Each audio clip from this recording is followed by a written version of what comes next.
હજારો કરોડોના કોડિન કફ સિરપ ઉત્પાદન પર ઈડીની કાર્યવાહી।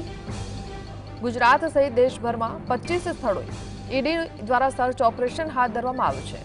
અમદાવાદ, રાંચી, લખનઉ, વારાણસી, જૌનપુર અને સહરાનપુરમાં પણ સર્ચની કાર્યવાહી હાથ ધરાઈ છે। મુખ્ય આરોપી શુભમ જયસ્વાલ, આલોકસિંહ, અમિતસિંહ અને અન્યના ત્યાં રેડ કરી કાર્યવાહી કરાઈ છે।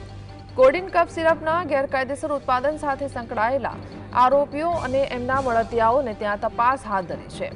આરોપીઓ સામે અલગ અલગ 30 એફઆઈઆરના આધારે ઈડીની કાર્યવાહી શરૂ થઈ છે।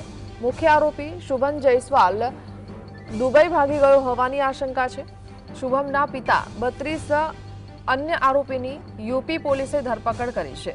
उत्तर प्रदेश सरकारे आ केसमां एसआईटीનું गठन કર્યું છે। संवाददाता वीरेन्द्रसिंह भाटी जोड़ाया है। वीरेन्द्र, શું જાણકારી?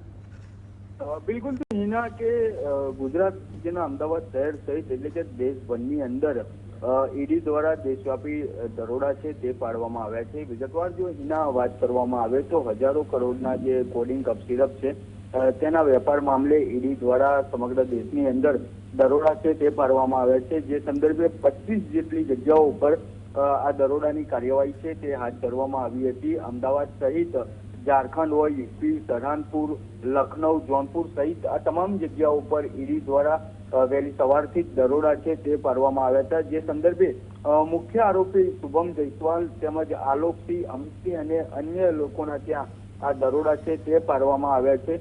વિગતો જે પ્રમાણે સામે આવી રહી છે તે મુજબ જો એના વાત કરવામાં આવે તો મુખ્ય આરોપી જે શુભમ જયસ્વાલ છે તે દુબઈ ભાગી હોવાની આશંકા છે તે પણ કહેવામાં આવી રહી છે। તેની સાથે સાથે કોડિન કફ સિરપના ગેરકાયદેસર જે ઉત્પાદન હતું તેની સાથે આ તમામ લોકો સંકળાયેલા હતા। તેની સાથે સાથે તેમના મળતિયાઓ જે સંકળાયેલા હતા તેમના ત્યાં પણ તપાસ છે તે કરવામાં આવી રહી છે।